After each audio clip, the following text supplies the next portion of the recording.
নমস্কার, সৌমেন সরকার বলছি। ক্যাম্পাস প্লাসের আরেকটি প্রতিবেদনে আপনাদের সবাইকে স্বাগত। গত 26শে ডিসেম্বর ডক্টর মনমোহন সিং, আমাদের প্রাক্তন প্রধানমন্ত্রী, প্রয়াত হয়েছেন। সেই প্রয়াত হবার ব্যাপারটা আমাদের পাবলিক লাইফে যেন কিরকম একটা ওয়ান ডে অ্যাফেয়ারের মতো হয়ে গেছে। আমরা অনেক প্রাইম মিনিস্টারেরই হয়তো এরকম দেখেছি, মৃত্যুর পরবর্তী ব্যাপার ট্যাপারগুলো দেখেছি, তার সঙ্গে মনমোহন সিং এর কোথায় যেন একটু তফাৎ ঘটে গেছে। কিন্তু যাই হোক, সেটা অন্য ব্যাপার, আনুষ্ঠানিকতার ব্যাপার। কিন্তু Manmohan Singh as prime minister, Manmohan Singh as finance minister হিসেবে আমাদেরকে একটুখানি তো চিন্তা ভাবনা করতেই হয়, কারণ তিনি 10 বছর ছিলেন। নেহেরু এবং ইন্দিরা গান্ধীর পরে তিনি প্রথম প্রধানমন্ত্রী যিনি পরপর দুটো টার্ম জিতে, মানে প্রাইম মিনিস্টার হিসেবে ছিলেন। তা তার এই পিরিয়ডটাকে ইভ্যালুয়েট করার জন্যে আজকে আমাদের অতিথি doctor Bhaskar Goswami, professor of economics, Bardhaman university. নমস্কার স্যার, স্বাগত। নমস্কার। নমস্কার। আজকে প্রথমেই একটা জিনিস একটু যদি স্টাডি করা হয়, ডক্টর মনমোহন সিং এর যদি লাইফটা একটু স্টাডি করা হয়, তার কেরিয়ার, লাইফ বলতে তার কেরিয়ার, তার পড়াশোনা থেকে শুরু করে তার যে বিভিন্ন পোস্ট যে তিনি হোল্ড করেছেন, তাতে দেখা যাচ্ছে তিনি all along first class first, PhD, ডিফিল, Delhi school of economics, London school of economics, Oxford, মানে কি নয়, এরকম পণ্ডিত ব্যক্তি ভারতের প্রাইম মিনিস্টার, মানে আমি জানি না, অন্তত আমার জ্ঞান তো আর দ্বিতীয় কোনো ব্যক্তি হননি। এবং তার যে কেরিয়ারটা, সেটাও যদি দেখা যায় যে ইকোনমিক অ্যাডভাইসার থেকে শুরু করে প্ল্যানিং কমিশন, ফিনান্স সেক্রেটারি, মানে ইকোনমিক অ্যাফেয়ার্স সেক্রেটারি, তারপরে ফিনান্স মিনিস্টার এবং প্রাইম মিনিস্টার। এবং তিনি যে দিল্লি স্কুল অফ ইকোনমিক্সে ছিলেন, সেখানেও তার সাবজেক্ট ছিল ইন্টারন্যাশনাল ট্রেড। এরকম একজন ব্যক্তি, ডক্টর গোস্বামী, আপনার কাছে আমার প্রথম প্রশ্ন, তিনি কি পিপলস প্রাইম মিনিস্টার ছিলেন, না একজন টপ লেভেল ব্যুরোক্র্যাট কাম প্রাইম মিনিস্টার, না ওয়ার্ল্ড ইকোনমিক্সের একজন traveller, tight rope worker on international trade, তিনি কি ছিলেন? আহ, আমার কাছে মূলত প্রয়াত মনমোহন সিং ছিলেন একজন অর্থনীতিবিদ, ওয়ার্ল্ড ক্লাস রিনাউন্ড অর্থনীতিবিদ। ঘটনাচক্রে তিনি রাজনীতিতে এসেছেন। বিভিন্ন সময় ফিনান্স মিনিস্টার ছিলেন, প্রাইম মিনিস্টার ছিলেন। কিন্তু ওনার সমস্ত কাজ, ওনার কর্মজীবনের ইকোনমিক্স বা অর্থনীতিতে যে এরকম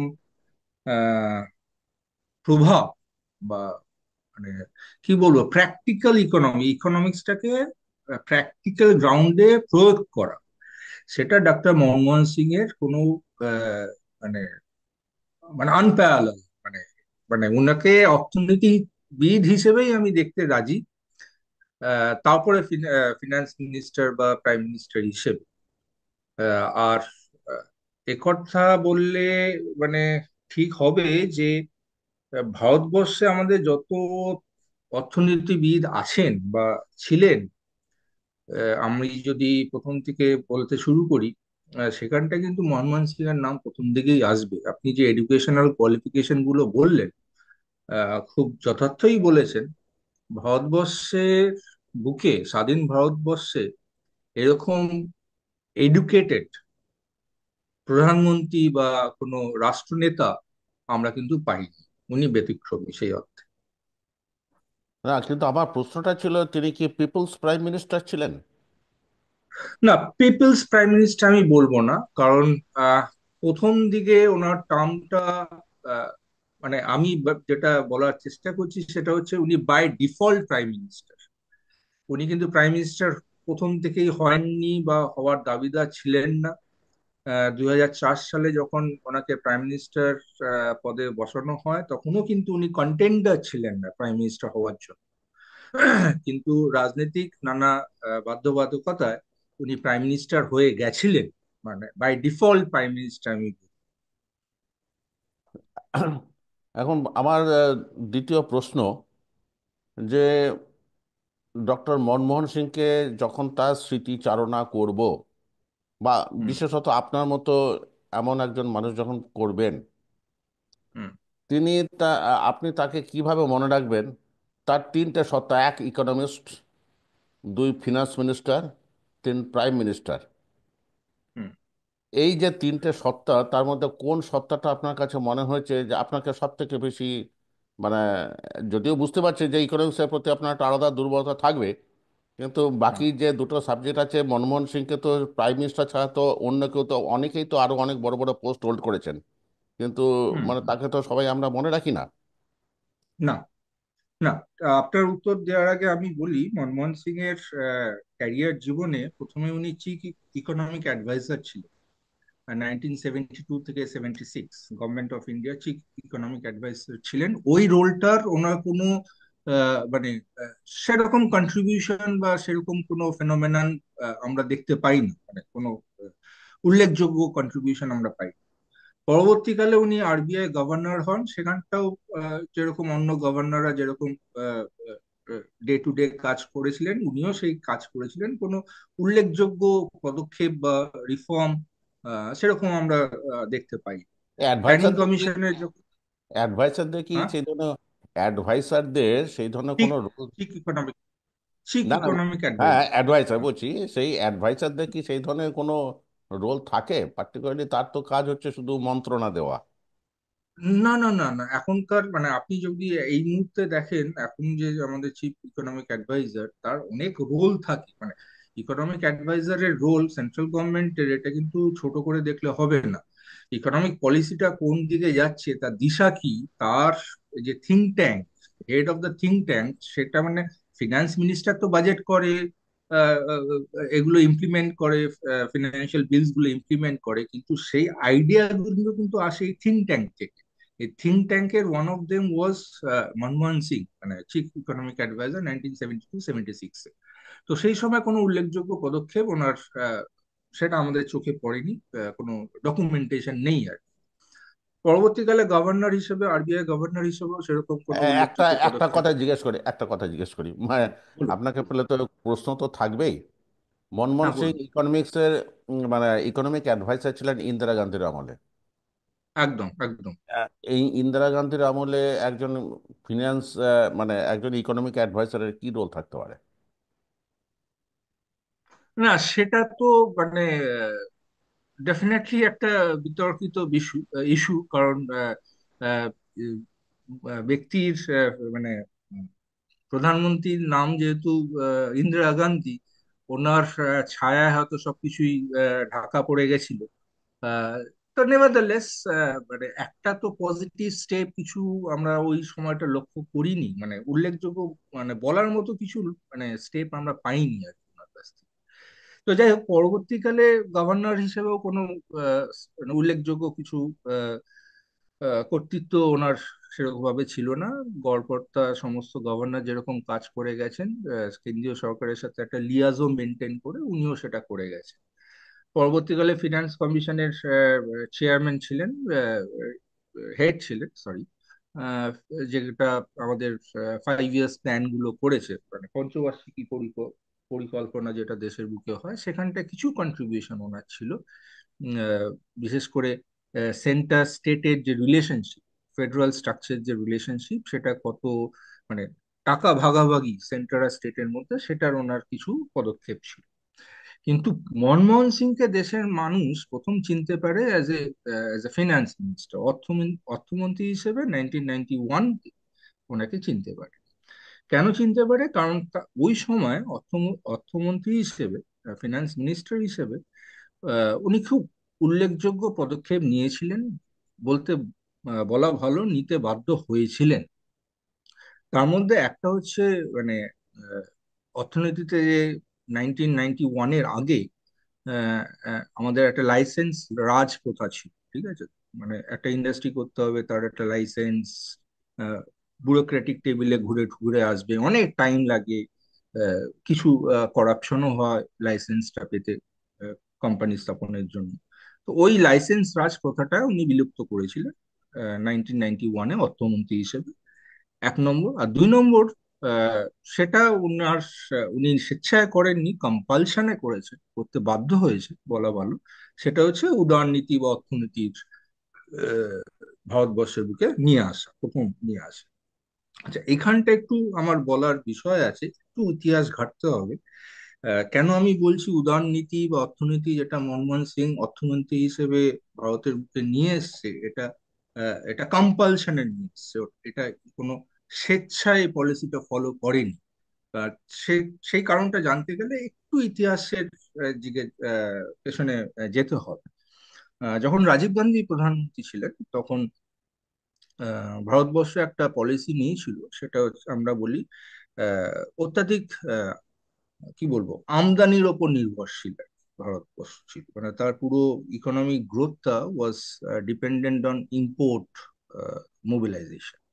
কত ইম্পোর্ট বাইরের থেকে জিনিসগুলো নিয়ে আসবে, এটা এই গল্পটা আমি বলছি 1985 onwards.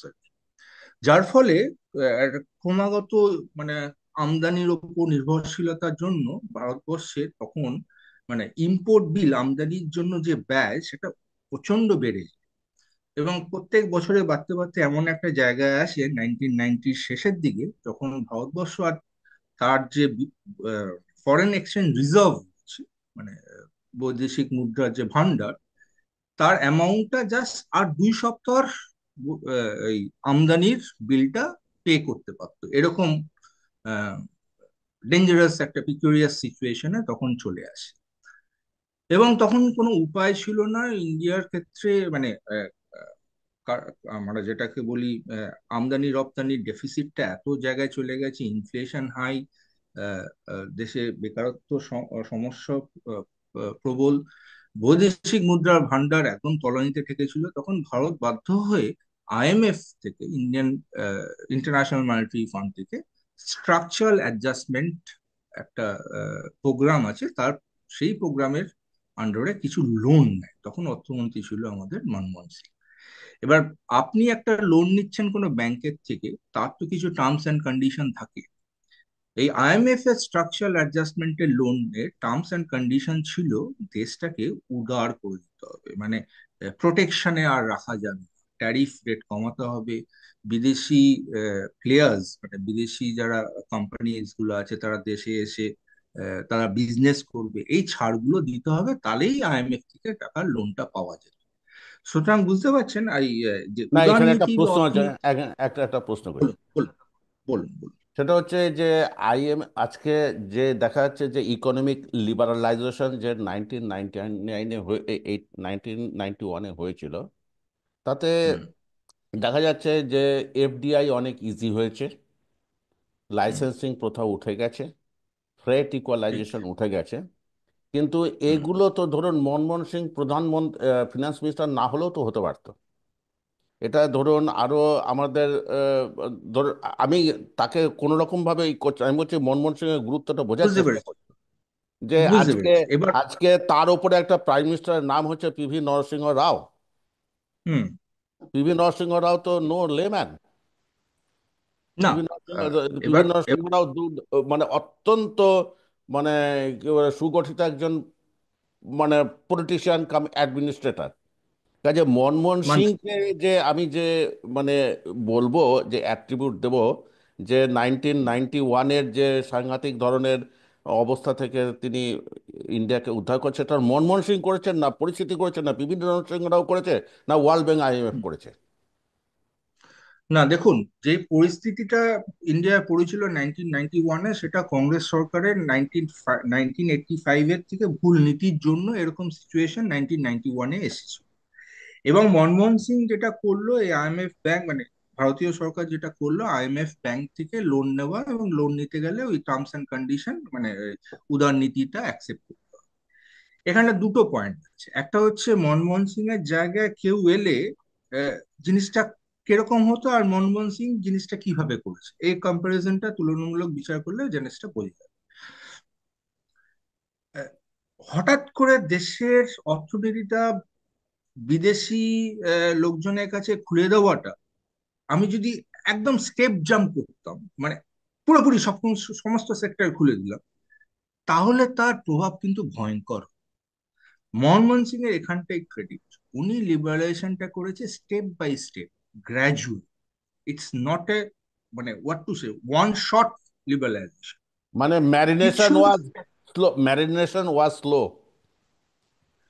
was very gradual. Liberalization was very gradual, and that is the credit of Manmohan Singh.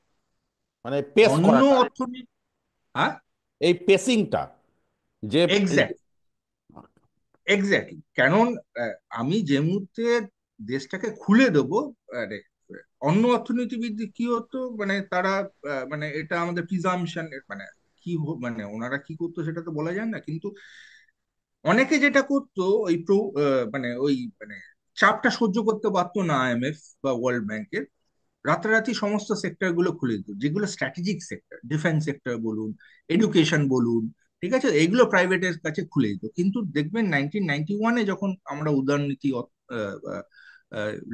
Liberalisation বা প্রাইভেটাইজেশনে গেছি, তখন কিন্তু এই সেক্টর গুলো বিদেশিদের কাছে খোলা ছিল না।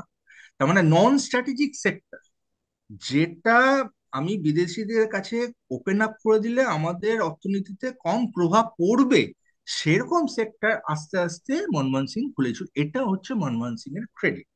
এইখানটা কিন্তু আরেকটা কথা উল্লেখযোগ্য, মানে একটু বলা ভালো।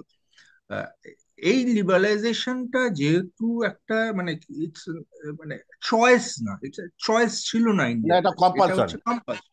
এটা কম্পালশন, অ্যাবসলিউটলি কম্পালশন। তো আচ্ছা এরকম ডক্টর গোস্বামী, কম্পালশনের, একটা জিজ্ঞাসা করব, মানে অল্প সময়ের মধ্যে অনেক জিনিস কভার করতে হবে। হ্যাঁ হ্যাঁ হ্যাঁ মনমোহন বলুন। সিং এর আমলে বা বিভিন্ন, বেটার টু সে, এটা কি পিভি নরসিংহ রায়ের আমল না মনমোহন সিং এর আমল? 1 নম্বর। আর 2 নম্বর জিনিস হচ্ছে 20,000 টন সোনা আমরা বিক্রি করেছি, হুম। এবং 20,000 টন সোনা আমরা সেই সময়তে বিক্রি করেছি, এবং হুম। রুপিকে ডিভ্যালু করেছি, একদম। এবং টু স্টেজ। এই যে ব্যাপারগুলো হলো, হুম। এতে ভারতীয় ইকোনমি কি করে এগোলো? জাস্ট ইন শর্টে দর্শকদের সুবিধার জন্য একটু বলুন, যে সোনা বিক্রি করলে কি করে মানে ইকোনমি উন্নত হয়। না, প্রথমে আপনার উত্তরটা দিই, এটা মনমোহন সিং এর ক্রেডিট না পিভি নরসিংহের ক্রেডিট। মানে যে কোনো কেন্দ্রীয় সরকারের কোনো policy is known by the prime minister. Okay, Manmohan Singh was the execution পার্টে উনি এক্স্যাক্টলি, এটা করেছেন। এক্স্যাক্টলি। ঠিক আছে, তো এটা নাম্বার ওয়ান আপনার প্রশ্নের উত্তর। দ্বিতীয় প্রশ্নের উত্তর হচ্ছে আহ, যে 2,000 টন সোনা আর কি আহ, ইন্ডিয়া বাধ্য হয়েছিল। এখানটা কথাটা বলি, ইন্ডিয়া বিক্রি করেছে এটা বলাটা ভুল হবে, বাধ্য হয়েছিল বিক্রি করতে। সেটাও একটা ওই আইএমএফ স্ট্রাকচারাল অ্যাডজাস্টমেন্টের লোনের একটা কি কন্ডিশন হিসেবেই, পূর্ব শর্ত হিসেবেই ওটা বিক্রি করতে হয়েছিল, নাহলে লোনটা আসতো না। আর সেক্ষেত্রে অনেক কিছুই বিক্রি করতে পারতো, কিন্তু সোনাটা বেছে নিয়েছিল এই কারণে যে সোনাটা হচ্ছে ব্যারেন অ্যাসেট, মানে মানে সোনার ইকুয়াল কোনো টু প্রোডাক্ট। Foreign currency. সোনা is equal to foreign currency, ওটা বলতে পারেন। আরেকটা যেটা মারাত্মক স্টেপ নিয়েছিল, সেটা হচ্ছে ডিভ্যালুয়েশন। 1919-এ, 91-এ ইন্ডিয়ান রুপি ডিভ্যালুয়েট করা শুরু করলো আর কি। না, ডিভ্যালুয়েশনের দুটো রোল থাকে, দুটো উল্লেখযোগ্য রোল থাকে। একটা হচ্ছে মানি যখন ডিভ্যালুয়েট করে অন্য অন্য দেশের মুদ্রার ইয়ে থেকে, তখন ইম্পোর্টটা কস্টলিয়ার হয়ে যায় আর এক্সপোর্টটা চিপার হয়ে যায়। তার মানে আমি যখন আমার কারেন্সি ডিভ্যালু করছি, তার মানে আমি কাকে এনকারেজ করছি? আমি আমার এক্সপোর্ট সেক্টরকে এক্সপোর্টটাকে এনকারেজ। এক্সপোর্টটাকে ডিভ্যালু করছি, দাদা এনকারেজ করছি। এক্সপোর্টটাকে আমি এনকারেজ আমরা করছি, এনকারেজ করছি এবং এই ইম্পোর্টটাকে আমি কমাচ্ছি। কমাচ্ছি। যার ফলে আমার কি হচ্ছে, এক্সপোর্ট যদি বাড়ে, আমার দেশের আয়টা বাড়বে। আর ইনকাম যদি কমে, মানে দুটোই যদি একসাথে হয়, এক্সপোর্ট বাড়ছে ইনকাম কমছে, তাহলে সেই ক্ষেত্রে আমার দেশের যে এই এক্সপোর্ট মাইনাস ইম্পোর্ট যে বিলটা, সেই অ্যামাউন্টটা কমবে। Balance of payment. Balance of পেমেন্টের পজিশনটা হেলদিয়ার। আচ্ছা, ডক্টর গোস্বামী, এবার নেক্সট ইস্যুতে আসি। Manmohan Singh as prime minister, যে কারণে তিনি এখনো পর্যন্ত আলোচ্য, তার বেশিরভাগটাই কিন্তু ফার্স্ট ইউপি ওয়ানের জন্য। সেকেন্ড ইউপি ওয়ান অতটা ব্যাপার ছিল না। এবং না, সেটা ছিল, সেটা ছিল, আমি আসবো। সেটা সেটা নেগেটিভ কারণে, সেটা নেগেটিভ। সেটা অল নেগেটিভ কারণে। কিন্তু পজিটিভ এক্স্যাক্ট। কারণের জন্য যেটা, সেটা হচ্ছে আপনার এই leftist influence on UPA one. তো রাইট। এখন ব্যাপারটা হচ্ছে যে একজন মার্কেট ইকোনমিস্ট হঠাৎ এই যে ব্যাপারটা মেনে নিলেন, এটা যেহেতু হুম। তার কোনো পলিটিক্যাল ওরিয়েন্টেশন নেই, সেই জন্য তো তিনি মেনে নিলেন। As a chief hmm. Executive officer তাকে যেহেতু সিচুয়েশনটা ট্যাকেল করতে হবে, অতএব যেটা করণীয় বা তাকে যেটা করতে বলা হচ্ছে তিনি সেইটা করলেন, হুম। না এটা তার মস্তিষ্ক প্রসূত? না, এবার চলে আসি Manmohan Singh as a prime minister first ফেজের কথাটা বলছি, মানে খুব উল্লেখযোগ্য ফেজ, আপনি ঠিকই বলেছেন। মনমোহন সিং কখনোই কিন্তু লেফট ওরিয়েন্টেড ইকোনমিস্ট ছিলেন না, কোনোদিনই ছিলেন না। উনি, মানে কি বলবো, রাইট উইং ইকোনমিস্ট হিসেবেই আমরা ওনার কাজকর্ম দেখে থাকি। কিন্তু first phase of as a prime minister, ওনার যে মানে স্টেপস গুলো, ওনার যে পদক্ষেপগুলো, সেখানটা কিন্তু প্রবলভাবে একটা লেফট ইনফ্লুয়েন্স থাকে। আপনি 100 দিনের কাজ বলুন, আপনি মানে নাগরিকদের একটা আইডেন্টিফিকেশন কোড বলুন, আধার কার্ডের আধার কার্ড, কনটেক্সটে। হ্যাঁ, আধার কার্ডের। আর একটা আরটিআই, হচ্ছে রাইট, আরটিআই। হ্যাঁ, রাইট টু ইনফরমেশন অ্যাক্ট, ঠিক আছে তো, করাপশন কমানোর জন্য। ঠিক আছে তো। এই আরেকটাই উল্লেখযোগ্য বিষয়, যেটা আমার না বললে কি বলবো, পুরো পিকচারটা আসে না, সেটা হচ্ছে ভ্যাট। 2005 সালে যখন মনমোহন সিং এর প্রথম ইয়ে ছিল, ভ্যাট মানে হচ্ছে ভ্যালু অ্যাডেড ট্যাক্স। ঠিক আছে তো। আগে ছিল সেলস ট্যাক্স, এবং 2005-এ মনমোহন সিং এই ভ্যাটটা ইন্ট্রোডিউস করলো, ভ্যালু অ্যাডেড ট্যাক্সটা। এবং এই ইনফ্লুয়েন্সটা মানে উনি যখন আনেন, তখন ওনার সাথে আমাদের রাজ্যের অর্থমন্ত্রী মাননীয় অসীম দাশগুপ্তর খুব সখ্য একটা, হৃদ্যতার একটা সম্পর্ক ছিল, এবং দুজনেই অর্থনীতিতে খুব পণ্ডিত ব্যক্তি। মূলত এই পশ্চিমবঙ্গে তৎকালীন অর্থমন্ত্রী অসীম দাশগুপ্তর বোঝাপড়া এবং ওনার আন্ডারস্ট্যান্ডিং এ উনি কিন্তু এই ভ্যালু অ্যাডেড ট্যাক্সটা চালু করেন আর কি, যেটা সেলস ট্যাক্স থেকে অনেকটা, অনেক গুণ অংশে ভালো। তো এইটা কিন্তু মনমোহন সিং এর সাথে পরবর্তীকালে যে লেফট ইকোনমিস্টরা আছে, তাদের একটা খুব আন্ডারস্ট্যান্ডিং এর জন্য এই এই 100 দিনের কাজ বলুন, 100 দিনের কাজ প্রকল্প ইন্ডিয়ার অর্থনীতির বুকে একটা ল্যান্ডমার্ক প্রকল্প আর কি। সেটা যেরকম গ্রামের গরিব মানুষদের কাছে, প্রান্তিক মানুষদের কাছে টাকার একটা উপায়, উপার্জনের একটা উপায়, একই সঙ্গে আপনার অ্যাসেট ক্রিয়েটেড হয় আর কি, গরিব মানে গ্রামের দিকে। তো এই জিনিসগুলো একটা ডেফিনেটলি একটা অ্যাচিভমেন্ট, একটা প্রাইম মিনিস্টার হিসেবে ওখানটা অ্যাচিভমেন্ট। এবং ওনাকে খুব সঙ্গত মানে সঙ্গ দিয়েছিলেন ওনার প্রধানমন্ত্রীর আমলে ওনার যে অর্থমন্ত্রী ছিল পি চিদম্বরম। তো উনিও এই পলিসিস গুলো ক্যারি আউট তা করেছিলেন, তো এখানটা দুজনের দুজনের মধ্যে ব্যক্তিত্বের সংঘাত হয়নি? চিদাম্বরমও তো ধরুন কোনো কিছু জাস্ট লেম্যান চিদম তো না। না, না, চিদম্বরমের মানে মনমোহন সিং এর পাণ্ডিত্যের কাছে চিদম্বরমের মানে পাণ্ডিত্যের মানে কোনো তুলনা হয় না আর কি। তা তিনিও তো মানে এমআইটি। না, সে এমআইটি হতে পারে, কিন্তু মানে ওনার যে প্র্যাকটিক্যাল সেন্স, মানে বিশাল বড় একটা ক্যারিয়ার ছিল, তো মানে দেশটাকে বেশ ভালোভাবে চিনে নিয়েছিল আগের যে ওনার মানে পজিশনের জন্য আর কি। মনমোহন সিং এর গ্রাউন্ড রিয়েলিটিটার সম্বন্ধে উনি খুব ওয়াকিবহল ছিলেন আর কি। এর ফলে যেটা হয়েছিল, মানে 2004 থেকে 2008-এ যখন উনি আহ, প্রধানমন্ত্রী ছিলেন, ভারতবর্ষের অর্থনীতি উন্নয়নের হার 9% হয়ে গেছিল, যেটা আজ পর্যন্ত এখনো অবধি এই 9% উন্নয়নের হার কোনো প্রধানমন্ত্রী কোনো অর্থমন্ত্রীর আন্ডারে অ্যাচিভ করা যায় আরেকটা অন অ্যান জিজ্ঞাসা করি, অ্যাভারেজ। আরেকটা জিজ্ঞাসা করি। বলুন। দেখা যাচ্ছে যে 2004-এ ডক্টর মনমোহন সিং আসার পরেই এডুকেশন শেষ বলে একটা শেষ নিয়ে আসা চালু হয়েছে, হয়েছে। চালু হয়েছিল। এবং সেটা কিন্তু চলেছিল এনডিএ গভর্নমেন্ট আসার আগে পর্যন্ত, তারপরে ওটা স্ক্র্যাপ হয়ে গেছে। এবং হ্যাঁ। 2007-এ চলে এলো হায়ার সেকেন্ডারি এডুকেশন সেস। এবং এটা হুম। অল কাইন্ডস অফ রেভিনিউর ওপর এটা চাপানো হয়েছিল, অন দি ট্যাক্সেবল সার্ভিস থেকে শুরু করে মানে ডিউটি সব কিছুর উপরে চাপানো হয়েছিল। হুম। এই যে এডুকেশন সেস এলো হুম। এবং পরবর্তীকালে সেটা রিপ্লেসড হয়ে গেল কৃষি কল্যাণ সেস বা স্বচ্ছ ভারত সেস। হুম। এটা ব্যাপারটা কি, এটা কি পলিটিক্যাল ডিফারেন্স, না মনমোহন সিংকে মানে ধরুন মনমোহন মানে এটা কি মনমোহন সিং এর পলিসিটাকে এই যে রিভার্স করে একটা অন্য দিকে? না, বলছি বলছি এটা মানে এই সেসটা হচ্ছে একটা সরকারের প্রায়োরিটি কোন দিকে সেটা লক্ষ্য করা যায়, সেটা তার একটা দিশা দেয়। মনমোহন সিং যখন এডুকেশন সেসটা চালু করলো তখন আপনারা দেখবেন যে রাইট টু এডুকেশন অ্যাক্টও নিয়ে এলো 2009 সালে। রাইট টু এডুকেশন অ্যাক্ট কি বললো? রাইট টু এডুকেশন অ্যাক্ট বললো free and compulsory education for all children from 6 to 14 years. তার মানে এডুকেশন শেষের যে টাকাটা উঠছে তার ব্যয়টা কিন্তু রাইট টু ইনফরমেশন অ্যাক্ট এই 6 থেকে 14 বছর বাচ্চাদের খাওয়া পড়া পড়াশোনার জন্য ব্যয় হয়। শুধু তাই না, হায়ার এডুকেশন সেস যেটা এলো তা সেই টাকাটা দিয়ে কিন্তু 8টা নতুন আইআইটি ফর্ম হয়েছে বিভিন্ন রাজ্যে। তার মানে আমি যেই খাতে টাকাটা তুলছি সেই খাতেই আমি টাকাটা ব্যয় করছি, এবং এই ব্যয়টা কিন্তু প্রোডাক্টিভ ব্যয়। আমি এই না যে মনমোহন সিং একটা একটা স্ট্যাচু, নিজের স্ট্যাচু খাড়া করে দিল, সেই স্ট্যাচু খাড়া করলে সেটা কোনো প্রোডাক্টিভ অ্যাক্টিভিটি না, তার কোনো রিটার্ন নেই। বাচ্চাদের যদি পড়াশোনা ফ্রি অবৈতনিক পড়াশোনা হয়, তারা ভবিষ্যতে যখন একটা সুনাগরিক হবে এই শিক্ষাটা তাদের বুনিয়াদী শিক্ষা, তাদের নিজে পায়ে দাঁড়াতে সাহায্য করবে। উচ্চশিক্ষার জন্য আইআইটি যেটা দেশের গর্ব, এরকম 8টা নতুন আইআইটি হয়েছে, তার মানে কত ইঞ্জিনিয়ার কত সায়েন্টিস্ট বেরাচ্ছে আইআইটি তে।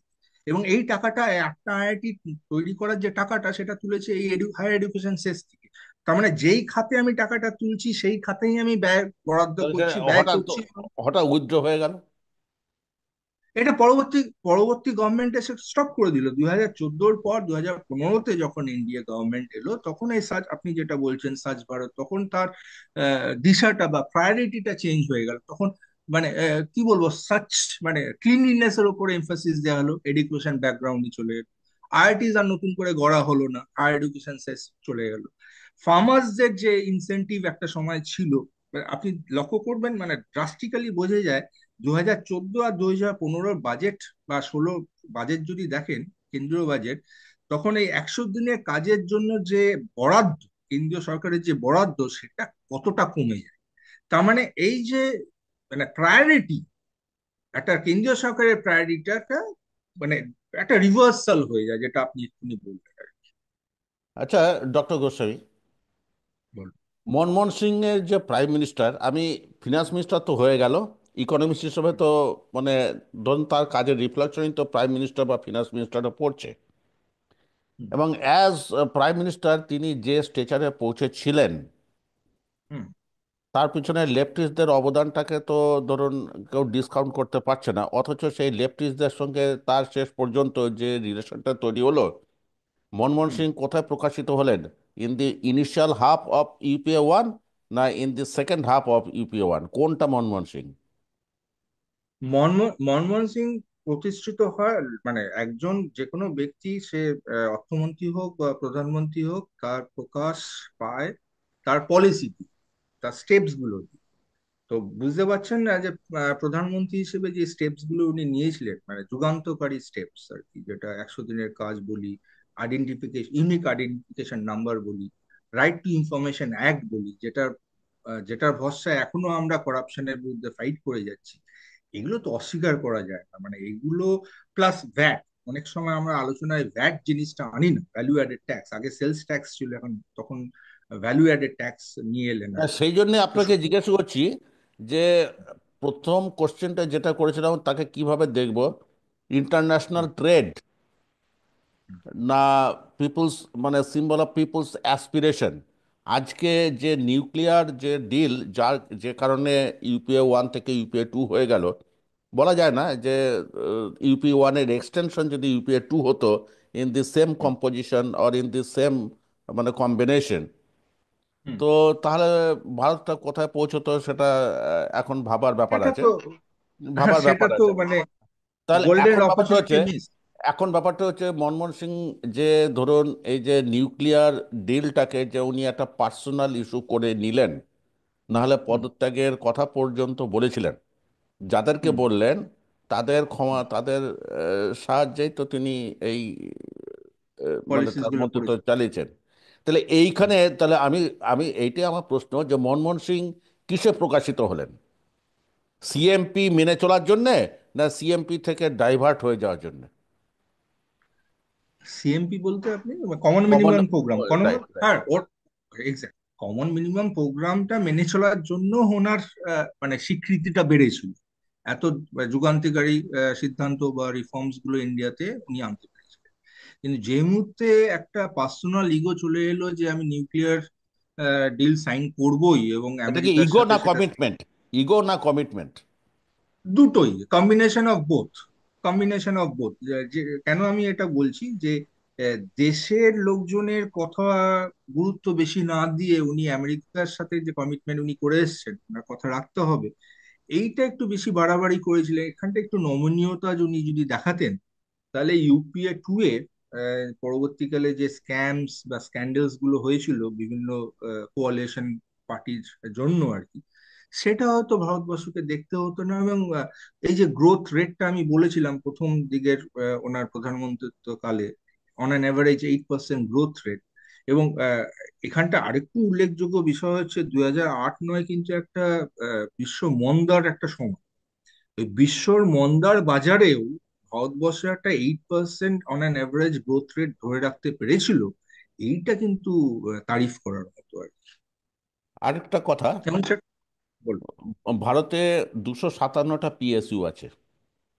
হুম। দেখা যাচ্ছে 2016-17-তে এই অল পিএসইউ মিলিয়ে 1,27,602 কোটি টাকা প্রফিট এনেছে, which was 11.7% higher than previous year. এবং পরবর্তীকালে গভর্নমেন্টও বলেছে যে 20% বুম হয়েছে ইকোনমিতে। তাহলে প্রশ্নটা হচ্ছে যে আমাদের যে ডাইপ্যাম, মানে directorate of investment and protection of asset management, এই যে ইয়েটা, এই যে ডিপার্টমেন্টটা যে তৈরি হলো এবং তারা যে একের পর এক কোম্পানিগুলোকে যে ধরুন ডিসইনভেস্ট করছে, যখন এত লাভ আসছে তখন ডিসইনভেস্ট করা, এই ডিসইনভেস্টমেন্টের ব্যাপারে মনমোহন সিং এর নিজস্ব কি রোল ছিল? দেখুন, ডিসইনভেস্টমেন্ট করা মানে হচ্ছে বিদেশি বা দেশি যা প্রাইভেট সংস্থা তাদের হাতে বিক্রি করে দেওয়া। আপনার কাছে মানে একটা, আমি এরকম ভাবে আমার ছাত্রদের সাথে গল্প করি, কিছু যদি ইয়ে না হয়, আপনার কাছে দুটো ছাগল আছে, একটা রুগ্ন ছাগল, একটা হচ্ছে খুব স্বাস্থ্যবান ছাগল। এবার আপনি সেটা বিক্রি করতে চাইছেন, ক্রেতা হিসেবে সে কোন ছাগলটা নেবে, রুগ্ন ছাগলটা নেবে না স্বাস্থ্যবান ছাগলটা? স্বাভাবিকভাবে স্বাস্থ্যবান ছাগলটা নেবে। তাই জন্য যে পিএসইউস গুলো যে বিক্রি করতে চাইছে, রুগ্ন পিএসইউ হলে কেউ কিনবে না, কোনো ক্রেতা পাবে না। তাই জন্য প্রফিটেবল পিএসইউস গুলোর উপর কোপ পড়ছে এবং সেখানটায় ডিসইনভেস্টমেন্ট হচ্ছে, কারণ তার ক্রেতা পাওয়ার সুবিধা। এটা এক নম্বর। মনমোহন সিং যেটা করেছিল, আমি আমার আলোচনার প্রথম দিকেই আমি বলেছিলাম, যখন এই অর্থমন্ত্রী ছিল তখন কিন্তু পুরো সেক্টর খুলে দেয়নি, সমস্ত সেক্টর খুলে দেয়নি বিদেশি প্লেয়ারদের জন্য বা প্রাইভেট প্লেয়ারদের জন্য। গ্র্যাজুয়াল স্পেস নিয়ে করেছিল, মানে স্ট্র্যাটেজিক সেক্টর গুলো হাত একদমই দেয়। নবরত্ন যে আমাদের ইন্ডাস্ট্রি, পাবলিক সেক্টর এন্টারপ্রাইজ গুলো ছিল, সেখানটায় একটা নবরত্নর ওপর হাত পড়েনি মনমোহন সিং এর থাকার সময়। কিন্তু পরবর্তীকালে এনডিএ গভর্নমেন্ট এই জিনিসগুলো আস্তে আস্তে বেচা শুরু করেছিল। এখানটা ডিসইনভেস্টমেন্ট পলিসির মনমোহন সিং এর কোনো রোল ছিল না, কিন্তু ওই যে লিবারালাইজেশন পথটা দেখে গেছে, সেটার একটা কি বলবো মানে রং সাইডটা ইউটিলাইজ করেছে NDA by disinvesting in the profitable public sector enterprises. তা এটা তো নেহেরু বা লেফটিস্টদের প্রভাব, হুম। না ধরুন লন্ডন স্কুল অফ ইকোনমিক্সের মানে স্কলার মনমোহন সিং, মানে অ্যাকচুয়ালি হুম। যেটা বোঝার চেষ্টা করছি, উনি কি নেহেরুর লিগ্যাসিটাকে কি উনি ক্যারি করে নিয়ে গেছেন? না না, উনি একদমই নেহরুর লিগাসি ক্যারি করে নিয়ে যাননি আর কি। মানে মানে ওনার চলার মধ্যে একটা ডেলিমা আছে, একটা ডাইকোটমি আছে। মানে ওই যখন উনি লিবারালাইজেশন করছেন, উনি তখন একদম মার্কেট স্কুল অফ ইকোনমিক্স এর প্রবক্তা। একদম মানে ওনার প্রত্যেকটা পলিসিতে তার রিফ্লেকশন আছে। আবার যখন ওয়েলফেয়ার স্কিমস গুলো নিচ্ছে, সোশ্যাল ওয়েলফেয়ার স্কিমস গুলো নিচ্ছে, তখন ওনার একদম নেহরিয়ান মডেল বা রাশিয়ান সোকল সোভিয়েত মডেলস এর উপর ওনার আঘাত অগাধ আস্থা প্রকাশ পাচ্ছে।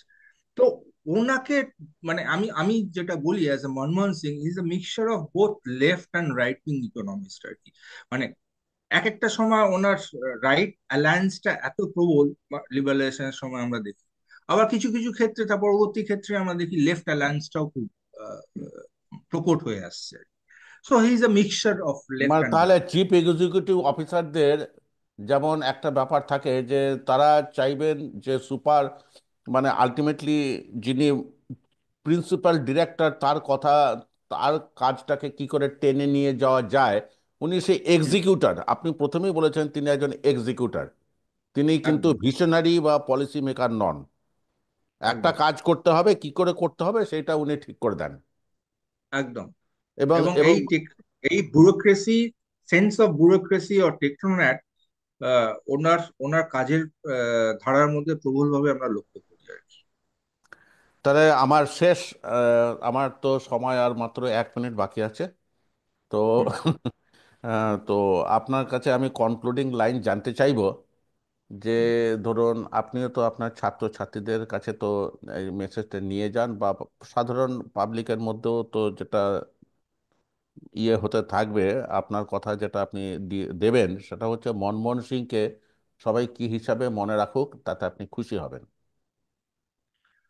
আহ, উম, আমি ছাত্রছাত্রী বা সাধারণ দর্শকদের বলবো যে মনমোহন সিংকে লোকজন মনে রাখুক অ্যাজ ক্রাইসিসের সময় ইন্ডিয়াকে কিভাবে উদ্ধার করেছিল 1991। তার অর্থনীতির যে এক্সিকিউশন ক্যাপাবিলিটি, সেটা নাম্বার ওয়ান।